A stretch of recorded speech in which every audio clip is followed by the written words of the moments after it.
They cut me out of the family, then life took a surprising turn. This is interesting. Before we jump into this story, I've got to ask, where are you watching from today? Leave your location in the comments.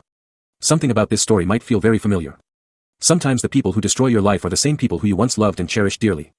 I still remember the sound of my mother locking the front door behind me. Not slamming it. Not yelling. Just locking it. That tiny metallic click echoed harder in my chest than any scream ever could. I stood there frozen on the porch with one duffel bag hanging from my shoulder while the cold evening wind pushed dead leaves across the driveway. The porch light above me flickered weakly, buzzing like it was struggling to stay alive. Inside the house, I could still hear muffled voices. My older brother laughing. Plates clinking in the kitchen. The television playing some game show in the background. Life inside continued normally. Like I had already disappeared. I stared through the narrow glass beside the front door, hoping somebody would come back. Hoping somebody would open it and say this was all temporary. A misunderstanding. A cruel joke. Nobody came. My mother's silhouette passed by once. She did not even glance toward the door. That was the moment I realized I was no longer family. I was 24 years old when they cut me out of their lives completely. And the worst part was not losing the house. It was realizing they had been preparing to erase me for years. The air outside smelled faintly of wet grass and gasoline from a neighbor mowing their lawn 2 houses down. Somewhere nearby, children laughed while riding bicycles along the sidewalk. A dog barked behind a wooden fence. The entire world kept moving while mine collapsed quietly in a suburban driveway. I pulled my phone from my pocket and checked it again even though I already knew nobody had called. My younger sister had blocked my number an hour earlier. My father ignored every text. My cousins had suddenly gone silent after spending days posting fake inspirational quotes online about loyalty and family. Family. That word suddenly felt like poison. I sat on the curb in front of the house for almost an hour after sunset, staring at the windows. The same windows I had cleaned every summer growing up. The same living room where we opened Christmas presents together. The same kitchen where my mother once stayed up all night beside me when I had pneumonia at age 10. Now I was outside looking in like a stranger. The betrayal itself was devastating. But the speed of it was terrifying. 1 week earlier, I still believed I belonged there. 1 week earlier, my father had called me son. 1 week earlier, I had no idea my brother had been quietly turning everyone against me behind my back. His name was Nolan. And if you met him casually, you would probably love him. Everybody did. Tall. Confident. Clean-cut. Perfect smile. The kind of man who shook hands firmly and remembered people's birthdays. He volunteered at community events. Helped old neighbors carry groceries. Donated to charity drives during the holidays. People called him dependable. Responsible. Successful. They never saw the version of him I grew up with. The version that smiled while hurting people. The version that knew exactly how to manipulate every room he entered. Growing up, Nolan understood something early that I never did. People believe confidence more than truth. And Nolan was confidence wrapped in charm. When we were kids, he would break things around the house and somehow convince our parents I did it. If money disappeared from my mother's purse, somehow suspicion landed on me. If there was an argument between cousins during family gatherings, Nolan always walked away looking innocent while I became the problem child. At first I thought it was normal sibling rivalry. Then years passed. Nothing changed. Actually, it got worse. The older we became, the more sophisticated his manipulation became. By high school, he had mastered the art of subtle destruction. He never insulted me directly in front of others. He preferred quieter methods. Backhanded compliments. Small humiliations disguised as jokes. Planting tiny doubts inside people's minds. Caleb means well, he just struggles with responsibility sometimes. Don't take him seriously when he gets emotional. He's always been kind of unstable under pressure. Little comments. Tiny seeds. And over time those seeds grew into perceptions. Perceptions became assumptions. Assumptions became my identity inside the family. Meanwhile Nolan built himself into the golden child. Straight teeth. Expensive suits. Business degree. Engagement photos posted online with perfect lighting and matching outfits. Every family gathering revolved around his accomplishments. When he walked into rooms, people lit up. When I walked into rooms, conversations shifted awkwardly. I spent years trying to fix that imbalance. I worked harder. Stayed quieter. Helped more. Nothing mattered. By my early 20s, I felt less like a son and more like a tolerated inconvenience. Still, I never imagined they would completely abandon me. Not until the inheritance issue surfaced. My grandfather passed away late in October.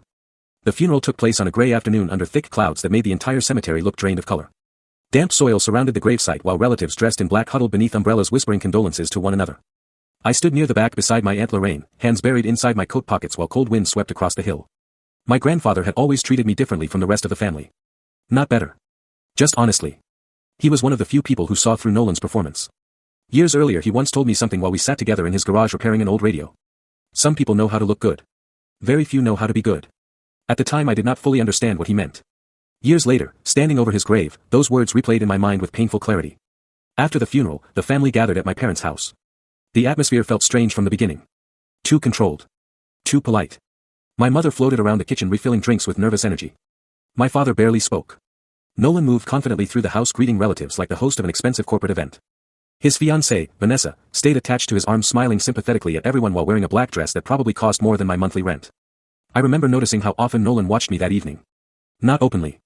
Carefully. Like a chess player monitoring a piece before making a move. The announcement came after dinner. My father stood beside the fireplace clearing his throat while conversation slowly faded. The room smelled like coffee, candle wax, and roasted meat left sitting too long under aluminum trays.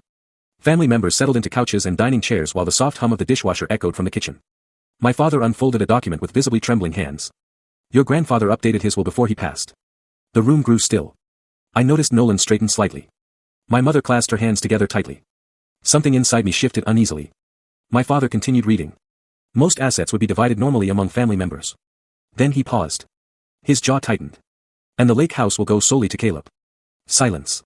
Complete silence. You could hear the refrigerator humming. My stomach dropped instantly. The lake house was the family's prized property. A beautiful cedar cabin sitting beside a quiet lake 3 hours north of the city. My grandfather spent decades maintaining it personally. Family summers happened there. Birthdays. Fishing trips. Bonfires. Everybody expected Nolan to inherit it. Everybody. Including Nolan. At first he smiled. Actually smiled. But I saw it immediately.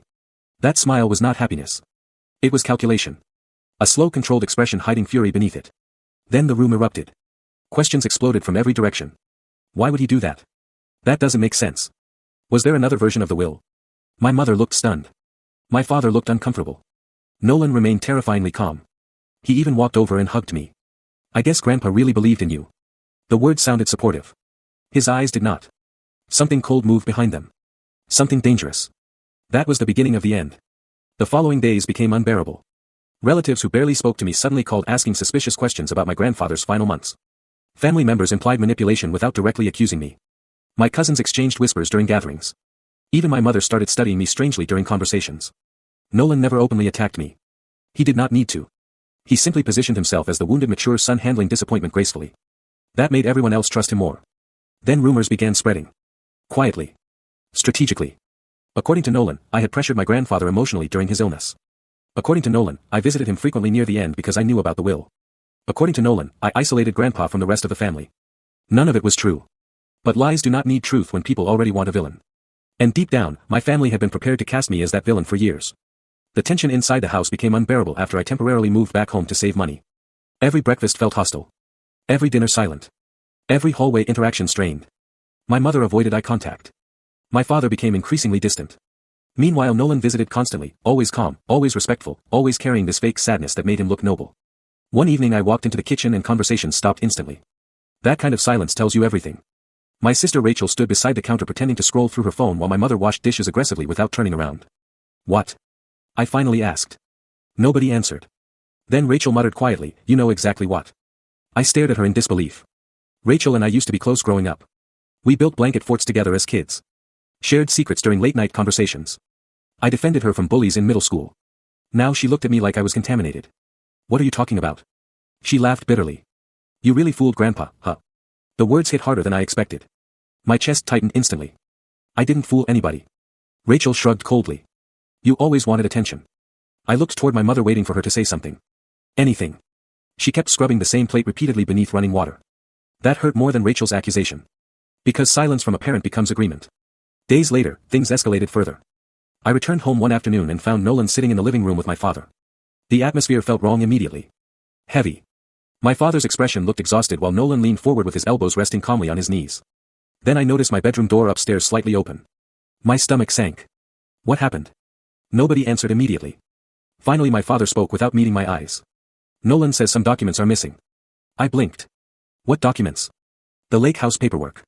I stared at Nolan. He maintained that same calm expression. I'm not accusing you, he said gently. I just think emotions are high right now. That fake concern in his voice nearly made me explode. You searched my room. We had reason to. I laughed in disbelief. You had reason to search my room? My father finally looked at me. And for the first time in my life, I saw genuine suspicion in his eyes. That moment changed something permanently inside me. Because once your own father starts looking at you like a criminal, something fundamental dies. I stormed upstairs and found drawers pulled open. Closet disturbed. Papers scattered across the bed. My private space had been violated completely. And somehow I already knew Nolan orchestrated everything. Not to find evidence. To create emotional damage. To isolate me further. To make me react. Because angry people always look guilty. And calm manipulators always appear trustworthy. That night I barely slept. The house creaked softly around me while distant traffic moved beyond the bedroom window. I stared at the ceiling, replaying every interaction from the past few weeks. Something larger was happening. I could feel it. Nolan was building towards something. And everybody else was unknowingly helping him do it. The final blow came 3 days later. I walked into the dining room after waking late and immediately sensed the atmosphere. My mother sat rigidly at the table. My father stood near the window with crossed arms. Rachel avoided eye contact entirely. And Nolan sat calmly beside Vanessa, holding a coffee mug with both hands like he was attending a business meeting. Nobody invited me to sit. My father spoke first. We need to discuss some things. The tone alone made my chest tighten. Then Nolan placed an envelope slowly onto the table. Inside were printed bank statements. Highlighted transactions. Medical receipts. Copies of handwritten notes. My confusion lasted only seconds before horror replaced it. Somebody had fabricated evidence suggesting I manipulated my grandfather financially during his illness. The documents looked disturbingly convincing. Too convincing. I looked directly at Nolan. He stared back with controlled sympathy. We didn't want to believe it either. That sentence detonated inside my skull. Because suddenly I understood. This had been planned carefully. Not impulsively. Not emotionally. Strategically. Every rumor. Every subtle comment. Every manipulated conversation. Every staged concern. All leading here. And the worst part was seeing my parents believe him. I tried explaining. Defending myself. Pointing out inconsistencies. But once people emotionally commit to a narrative, facts become irrelevant. My mother cried quietly. Rachel looked disgusted. My father looked disappointed. Nolan looked victorious. By evening, my father told me maybe it would be best if I left for a while until things calmed down. For a while. That was the phrase he used. Like exile sounded softer when temporary. I packed in silence while hearing muffled conversations downstairs. Nobody came to help. Nobody came to stop me. And then came that final metallic click of the lock behind me. The sound that ended one version of my life forever. I had no idea at the time that being thrown out by my family would eventually lead me towards something none of us saw coming.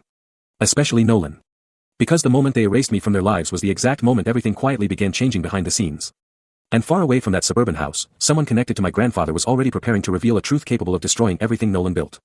By the time I discovered what my grandfather had been hiding, my family had already destroyed my name. The first night after getting kicked out, I slept inside my car behind a 24-hour grocery store. Not because I had nowhere else to go. Because I could not bear answering questions. I parked beneath a flickering light near the edge of the lot where shopping carts rattled occasionally in the cold wind. Delivery trucks moved in and out near the loading dock while exhausted employees in reflective vests dragged pallets across cracked pavement. The inside of my car smelled faintly of old coffee, dust, and a pine-shaped air freshener hanging crookedly from the rearview mirror. My duffel bag sat crumpled in the passenger seat beside a wrinkled hoodie and unopened granola bars I found buried beneath receipts in the center console. Every few minutes I checked my phone. No messages. No calls. Not even from relatives pretending to care. Hours earlier I still had a family. Now I was another lonely man sleeping in a parking lot while strangers pushed shopping carts past fogged windows. That realization hollowed me out. I leaned my seat back slightly and stared through the windshield at the glowing grocery store sign buzzing against the dark sky. Somewhere nearby, a couple laughed while loading groceries into their trunk. A little girl wearing pink pajamas carried a stuffed rabbit while skipping beside her mother. Ordinary life. Warm life. The kind of life I suddenly felt disconnected from. I closed my eyes, but sleep never came properly. Every time exhaustion pulled me under, memories dragged me back awake. My mother avoiding my eyes. Rachel calling me manipulative. My father standing near the window like a judge delivering a sentence. And Nolan. Always Nolan. Calm. Composed.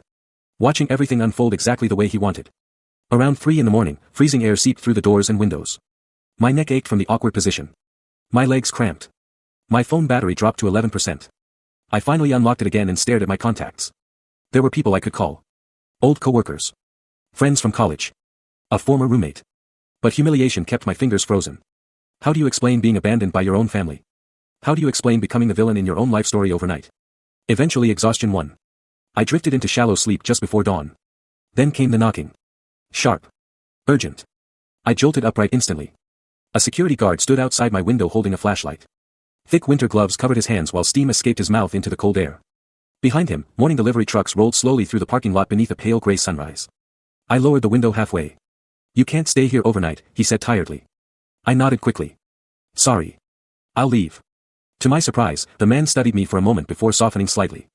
You okay? That simple question almost broke me. Because genuine concern sounded foreign after everything that happened. I swallowed hard and forced a nod. Yeah. Just a rough night. The guard glanced at the duffel bag in my passenger seat. Then at my face again. You should head to the diner across the street. Opens early. Better than freezing in here. I thanked him quietly and started the car. The engine groaned before finally turning over. As I drove across the empty street toward the diner, orange sunrise light stretched across wet pavement while morning commuters slowly filled the roads. People carried briefcases and coffee cups into office buildings. City buses hissed at intersections.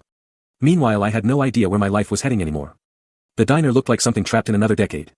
Faded red booths. Chrome edges worn from years of use. Coffee stains on laminated menus. A neon sign in the front window buzzed weekly beside handwritten advertisements for pancakes and bacon specials. The smell hit me immediately after entering. Coffee. Butter. Fried potatoes. Warm bread. Comfort. An older waitress with silver hair tied into a loose bun greeted me with sleepy eyes and handed me a menu without forcing conversation. I slid into a booth near the window and wrapped my cold hands around a mug of coffee the moment she brought it. The heat alone felt therapeutic. I had barely taken 2 sips before my phone buzzed unexpectedly. My heart jumped. For one irrational second, I thought maybe my family had come to their senses. Maybe my mother wanted me home. Maybe Rachel regretted everything. Maybe. The screen displayed an unknown number. I hesitated before answering. Hello. A man's voice responded calmly. Is this Caleb Mercer? Yes. My name is Harold Bennett. I was your grandfather's attorney. I sat upright instantly. The noise of the diner faded around me. I'm sorry, I said cautiously. What is this about? I need to meet with you regarding your grandfather's estate. My stomach tightened immediately. Another accusation. Another legal disaster Nolan prepared. I think there's been enough drama already. This isn't about the will dispute. Something in his tone stopped me. Measured. Careful. Professional. I understand tensions inside your family are high right now, he continued. But your grandfather left specific instructions that I speak with you privately if certain circumstances occurred. A chill moved slowly down my spine. What circumstances? A pause. Your removal from the family. The coffee suddenly tasted bitter in my mouth. Outside the diner window, morning traffic continued flowing normally while sunlight reflected off passing cars. Meanwhile, my pulse hammered violently in my ears. How did you know about that? Because your grandfather anticipated it. I stopped breathing for a second. What? Can you meet me today? My mind struggled to process the conversation. Nothing about this made sense. My grandfather anticipated my family cutting me off. How? Why? And what exactly had he left behind? The story continues in part 2, and it's already on the channel for your viewing pleasure. Kindly like, comment, share, and subscribe. Thanks for watching.